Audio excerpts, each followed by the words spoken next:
Assalamualaikum warahmatullahi wabarakatuh. Tuan-tuan dan puan-puan, hari ini saya menerima soalan yang menarik daripada beberapa sahabat dan juga penonton saluran YouTube saya tentang puasa hari Arafah dan juga larangan berpuasa sunat pada hari Sabtu. Tuan-tuan dan puan-puan, esok 9 Zulhijjah adalah hari Arafah dan kita dianjurkan berpuasa pada hari Arafah. Moga-moga dengan puasa kita itu Allah SWT mengampunkan dosa-dosa kita setahun yang lepas dan setahun yang akan datang. Ini sebagaimana yang disebut dalam hadis riwayat Imam Muslim, hadis sahih riwayat Imam Muslim. Akan tetapi esok juga adalah hari Sabtu, di mana terdapat sebuah hadis lain di mana Nabi SAW melarang kita daripada berpuasa sunat pada hari Sabtu.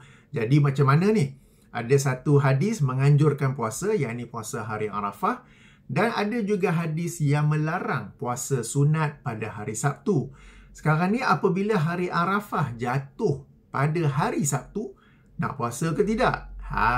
Okay. Bahkan satu soalan yang salah seorang yang bertanya tu menarik soalannya. Beliau berkata tujuan kita berpuasa ialah supaya diampunkan dosa-dosa kita setahun yang lepas dan setahun yang akan datang. Tetapi dibimbangi pula disebabkan kita berpuasa pada hari Sabtu, kita telah kita telah melanggar larangan Nabi SAW.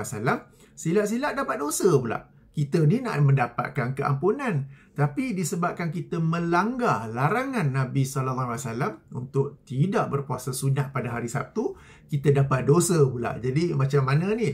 Okey, jadi saya membuat video ini untuk menjelaskan persoalan ini secara lebih mendalam ya. Baik, pertama sekali tentang larangan berpuasa sunat pada hari Sabtu adalah satu isu, satu topik yang menjadi khilaf muktabar di kalangan para ulama daripada zaman salafus soleh sehinggalah sekarang ini. Memang terdapat sebuah hadis Nabi SAW yang melarangnya, dan ia adalah satu hadis yang diriwayatkan oleh Imam Ahmad, Imam Abu Daud, Imam At-Tirmizi, Imam An-Nasai dalam As-Sunan Al-Kubra, Imam Ibnu Majah dan Imam Ad-Darimi. Jadi ini hadis yang masyhur, bukannya hadis yang susah nak cari ke apa ke. Memang ada dalam kitab-kitab sunan. Tetapi hadis ini diperselisihkan darjatnya dan diperbincangkan apakah fiqh daripada hadis ini, apakah hukum daripada hadis ini ya. Baik, sama-sama kita mulakan dengan merujuk kepada hadis yang dimaksudkan. Ayuh kita rujuk, saya baca lafaz daripada Sunan At-Tirmizi, hadis nombor 675. Jika ikut penomboran tahqiq Syekh Ahmad Syakir, hadis nombor 744. Di mana Rasulullah SAW bersabda, la tasumu yawmas sabti illa fi maftaradallahu alaikum fa in lam yajid ahadukum illa liha'a inabatin aw udan syajaratin falyamduhu. Okey, baginda bersabda dalam hadis ni ya, boleh kita bahagikan kepada dua rangka. Yang pertama sekali, janganlah kalian berpuasa pada hari Sabtu kecuali apa yang telah Allah fardukan ke atas kalian. Berarti jangan berpuasa sunat, melainkan puasa yang fardu sahaja. Sebagai contoh, puasa Ramadan adalah puasa yang fardu, puasa yang wajib. Dalam bulan Ramadan pun ada hari Sabtu. Maka it's okay, dipersilakan teruskan berpuasa pada hari Sabtu dalam bulan Ramadan. Tetapi apa yang tidak difardukan oleh Allah SWT, berarti puasa-puasa sunat, maka janganlah berpuasa sunat pada hari Sabtu. Okey? Dan kemudian baginda menekankan larangan untuk tidak berpuasa sunat pada hari Sabtu ini dengan sabda baginda, meskipun seseorang kalian tidak menemui sesuatu kecuali kulit pokok anggur ataupun ranting mana-mana pokok, kunyahlah juga. Maknanya katakan seseorang itu dia hendak berpuasa. Okey? Sebagai contoh, dalam sebuah hadis lain, Nabi SAW pernah bertanya kepada isteri baginda pada satu pagi, ada tak makanan untuk dimakan? Isteri menjawab, tidak ada makanan ya Rasulullah. Maka Rasulullah menjawab, jika begitu aku berpuasa. Tetapi kalau pada hari Sabtu, Rasulullah SAW menekankan, tak ada makanan pun kamu pergilah cari, meskipun kulit pokok ataupun ranting pokok. Jadi yang lafaz yang kedua ni, rangkap yang kedua ni memberi penekanan untuk tidak berpuasa pada hari Sabtu. Okey? Baik. Apakah darjat hadis ini? Para ulama, sekali lagi saya kata, berselisih pandangan. Di antaranya ada yang menilainya sahih seperti Syekh Al-Albani dan juga Syekh Hussein Salim Asad Ad-Darani, penyemak, pentahqiq kitab Sunan Ad-Darimi. Di kalangan mereka ada juga yang menilai hadis ini dhaif. Penjelasan tentang kedhaifan hadis ini agak panjang dan agak mendalam untuk saya jelaskan dalam video ini. Sila rujuk link yang saya bagi di bahagian description, di mana salah seorang sahabat saya, Ustaz Dr. Fathi, ada menjelaskan tentang darjat hadis ini dan di manakah letak kelemahannya. Okey, sahabat saya ni sedikit pengenalan tentang sahabat saya ni. Ustaz Dr. Fathi, doktor di sini ialah doktor perubatan. Memang beliau seorang doktor.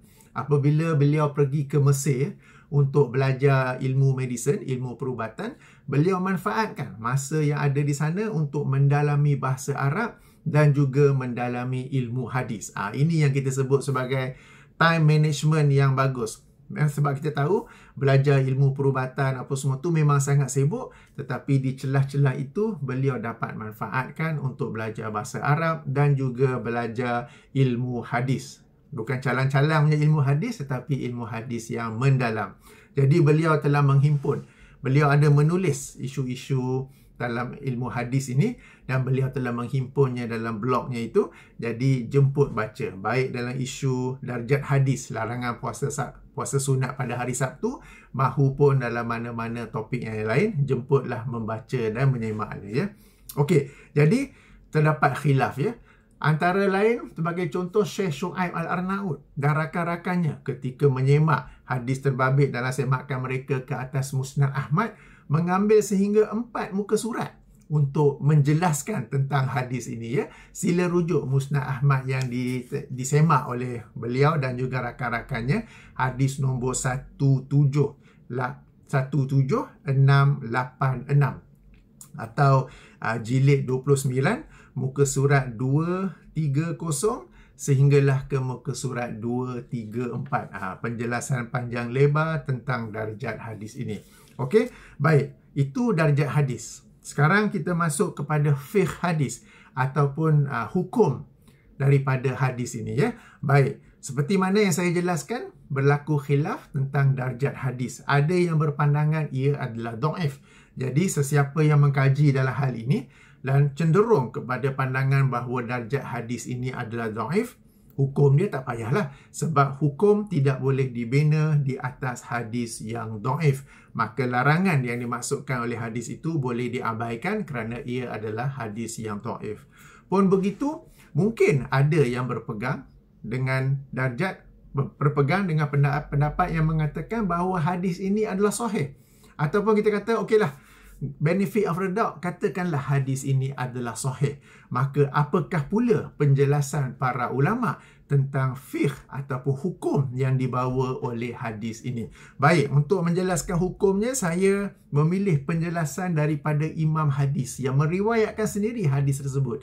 Sebab para imam hadis, bila mereka meriwayatkan hadis dan menyebut hadis itu dalam kitab mereka, mereka ni bukanlah copy and paste tapi tak faham hadis. Maka sebaliknya mereka juga memahami hadis-hadis tersebut. Jadi Imam Abu Daud misalnya, setelah mengeluarkan hadis ini dalam kitabnya Sunan Abu Daud, sila rujuk hadis nombor 2068 atau jika penomboran lain hadis nombor 2421. Setelah mengemukakan hadis ini, beliau berkata, wa haza hadisun mansukhun. Okay? Dan hadis ini hukumnya telah pun dibatalkan ataupun hukumnya telah pun dimansuhkan. Tuan-tuan dan puan-puan, dalam bidang hukum, dalam bidang usul fiqh, ada yang disebut sebagai nasikh dan juga mansuh. Nasikh ni adalah hukum baru yang datang dan memansuhkan hukum yang lama. Jadi mansuh ni sesuatu yang telah dihapuskan. Maksudnya apa yang cuba disampaikan oleh Abu Daud ini, oleh Imam Abu Daud, ialah ini adalah sesuatu yang pada zaman awal Islam, yang kemudiannya telah pun dimansuhkan, telah pun dibubarkan hukumnya itu. It is no more applicable at this moment. Okey, ini adalah kata-kata Imam Abu Daud sendiri. Boleh, kalau boleh nampak, yang kat bawah sekali tu. Okey, yang bawah sekali tu ya. Okey, telah pun dimansuhkan. Alright. Jadi ini adalah larangan pada zaman awal Islam yang kemudiannya sekarang it is no more valid, boleh berpuasa sunat pada hari Sabtu. Baik, apa pula kata Imam At-Tirmizi? Imam At-Tirmizi ni memang menarik sebab dalam kitab sunannya banyak juga hadis-hadis yang apabila beliau mengemukakan hadis tersebut, setelah itu beliau akan menerangkan hukumnya ataupun menerangkan cara para ulama pada zaman salafus soleh mengamalkan hadis tersebut ya. Baik, dalam rujukan yang sama, nombor hadis yang bacakan tadi, berkata Imam At-Tirmizi, okey, wa ma'na karahatihi fi haza, dan maksud dimakruhkan dalam hadis ini ialah an yakhussa ar-rajulu yawma sabti bisiyamin li'anna al-yahuda tu'azzimu yawma sabti. Okey, beliau berkata dan maksud makruh dalam hadis ini, jadi larangan yang terkandung dalam hadis ini di sisi Imam Tirmizi ialah makruh. Tadi kan la tasumu, janganlah kalian berpuasa, jangan di sini berkata Imam Tirmizi ialah makruh.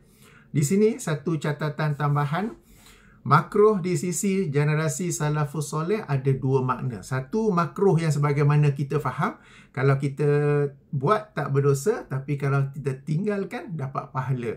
Satu lagi maksud makruh ialah haram pula dah. Okey, makruh itu bermaksud haram. Antara tokoh zaman salafus soleh yang menggunakan istilah makruh dengan maksud haram ialah Imam Asy-Syafi'i. Kalau kita baca kitab beliau, kitab Al-Um, kadang-kadang kita baca statement beliau, dan saya membenci perkara ni, benci apa ni? Okey, benci yang masukkan ni makruh. Tetapi makruh yang dimasukkan oleh Imam Muhammad bin Idris Asy-Syafi'i ialah haram. Ia bukan makruh sebagaimana yang kita faham sekarang ini ya. Baik, kembali kepada hadis ini, lalu Imam Tirmizi menjelaskan bahawa larangan yang dimasukkan oleh hadis ini hukumnya makruh. Kenapa? Kerana ataupun makruh dimasukkan di situ ialah bagi seseorang yang mengkhaskan untuk berpuasa pada hari Sabtu. Kenapa ianya dilarang? Kerana orang Yahudi, mereka mengagungkan hari Sabtu untuk berpuasa padanya. Okey, sekali lagi saya baca, wa ma'na karahatihi fi haza an yakhussa rajulu yawma sabti bisiyamin li'anna al-yahuda tu'azzimu yawma sabti. Maksud dibenci ataupun makruhnya dalam hadis ini adalah mengkhususkan, apabila seseorang itu mengkhususkan hari Sabtu untuk berpuasa. Kerana orang-orang Yahudi, mereka mengagungkan hari Sabtu. Okey, jadi tadi penjelasan Imam Abu Daud, ini adalah hukum yang telah pun dibubarkan, telah pun dimansuhkan. Dan Imam At-Tirmizi juga, tadi Imam Abu Daud dan Imam At-Tirmizi juga menerangkan bahawa larangan ini sebenarnya merujuk kepada orang yang mengagungkan hari Sabtu. Dia berpuasa semata-mata kerana hari Sabtu. Okey, katakan kita kembali kepada soalan asal. Kita nak puasa esok. Hari ni Jumaat, esok Sabtu. Kita nak puasa esok. Apakah kita nak puasa kerana hari Sabtu atau kerana hari Arafah? Kita nak puasa kerana hari Arafah kan? Maka kita tidak termasuk dalam larangan hadis ini. Contoh lain, katakanlah hari Ashura. Katakanlah saya tak cek kalender. 10 Muharram jatuh pada hari Sabtu. Lalu kita nak puasa sunat hari Ashura. Kita puasa kerana hari Sabtu atau kerana hari Ashura? Kita puasa kerana hari Ashura kan? Jadi kita tak termasuk dalam larangan hadis ini. Contoh yang lain, katakan kita nak berpuasa puasa hari-hari putih, 13, 14, 15 hari bulan pada setiap bulan. Dan ia jatuh juga. Salah satu daripada 3 hari itu jatuh dalam hari Sabtu. Apakah kita berpuasa kerana hari Sabtu atau kita berpuasa kerana hari-hari putih. Kita berpuasa kerana hari-hari putih kan, maka tak termasuk dalam larangan ini. Okey, contoh lain seseorang itu dia berpuasa selang sehari yang disebut sebagai puasa Nabi Daud. Hari ni puasa, besok tak puasa. Hari ni puasa, besok tak puasa. Lalu selang sehari jatuh pada hari Sabtu. Apakah dia berpuasa kerana hari Sabtu atau kerana dia berpuasa selang sehari dan kebetulan jatuh hari Sabtu? Dia berpuasa selang sehari dan dia pun berpuasa apa yang disebut sebagai puasa Nabi Daud, maka dia tidak termasuk dalam larangan ini. Yang masuk dalam larangan ini ialah orang yang Sabtu lah, aku nak puasa kerana hari Sabtu. Kerana hari Sabtu dia nak puasa. Itu yang sebenarnya dilarang. Itu yang sebenarnya dimakruhkan. Berpuasa kerana hari hanya ada dua. Hari Isnin dan hari Khamis. Okay? Inilah yang dipuasa oleh Rasulullah SAW sebagaimana riwayat Imam At-Tirmizi dengan darjat yang sahih bahawa amalan-amalan kita diangkat. Amalan-amalan kita diangkat pada setiap hari Isnin dan Khamis. Maka aku suka amalan aku diangkat dalam suasana aku sedang berpuasa. Ya? Okay, sabda Nabi SAW, amalan-amalan kita ni diangkat oleh para malaikat pada hari Isnin dan Khamis. Maka aku, yakni Rasulullah, beliau bersabda, aku suka amalan aku ini diangkat dalam suasana aku sedang berpuasa. Jadi puasa kerana hari hanya ada Isnin dan Khamis. Yang lain tu kita berpuasa kerana sebab-sebab lain, bukan kerana hari Sabtu, maka tidaklah termasuk dalam larangan ini. Okey, sebab kita berpuasa sekali lagi bukan kerana hari Sabtu tetapi kerana hari Arafah, kerana hari Ashura, kerana hari-hari putih, kerana puasa Nabi Daud. Kita tak berpuasa kerana hari Sabtu. Okey, jadi sekalipun kita nak berpegang kepada pandangan yang mengatakan hadis larangan ini adalah sahih, yang dimasukkan oleh hadis ini ialah berpuasa kerana hari Sabtu. Kalau orang itu berpuasa kerana lain dan kebetulan jatuh pada hari Sabtu, ia tidak termasuk dalam larangan hadis ini. Ya, tuan-tuan dan puan-puan, satu perkara penting ya, dalam kita mengkaji hadis-hadis, dalam kita merujuk hadis-hadis, kita memang memberi kepentingan tentang darjat hadis. Kita juga hendaklah memberi fokus, memberi perhatian kepada fiqh ataupun hukum hadis. Okay, sebab hadis ini pada zahirnya nampak seperti larangan berpuasa sunat pada hari Sabtu. Tetapi kalau kita kalau kita membaca penjelasan imam yang meriwayatkan sendiri hadis tersebut. Okey, ini bukan penjelasan siapa-siapa ni. Ini Imam At-Tirmizi yang meriwayatkan hadis ini. Okey, bahawa yang dimaksudkan larangan itu pertama sekali membawa hukum makruh, bukannya haram, dan kedua yang dimaksudkan ialah orang yang mengkhususkan berpuasa pada hari Sabtu. Ini kalau kita pegang pada penjelasan Imam Tirmizi. Kalau kita pegang kepada penjelasan Imam Abu Daud, ini hukum zaman awal yang telah pun dimansuhkan, yang telah pun dibubarkan, no more valid at this time. Jadi larangan itu tidak lagi ada kena-mengena dengan kita pada masa kini. Okey, jadi ini penjelasan tentang fiqh hadis ya. Okey, jadi itulah penjelasan saya. Sedikit kita ulang kaji sedikit poin-poin penting sebagai kesimpulan. Okey, pertama sekali tentang larangan berpuasa sunat pada hari Sabtu, ia adalah khilaf yang muktabar daripada zaman salafus soleh sehingga sekarang. Memang ada hadis Nabi SAW yang melarang kita berpuasa sunat pada hari Sabtu. Pun begitu, hadis tersebut diperselisihkan darjatnya. Ada yang berkata sahih, ada yang berkata di sebaliknya. Andai kata kita hendak berpegang bahawa darjatnya ialah sahih, maka yang dimaksudkan oleh larangan tersebut adalah bagi seseorang yang mengkhususkan puasa pada hari Sabtu kerana hari Sabtu. Jika dia hendak berpuasa sunat dengan sesuatu puasa sunat yang sememangnya dianjurkan oleh syariat Islam, dianjurkan oleh Allah dan Rasulnya, dan kebetulan ia jatuh pada hari Sabtu, maka ia tidak termasuk dalam larangan hadis ini. Bahkan ada pandangan lain seperti yang dikemukakan oleh Imam Abu Daud As-Sijistani. Imam Abu Daud, Imam Tirmizi, ini imam-imam zaman salafus soleh tau. Imam-imam hadis yang meriwayatkannya.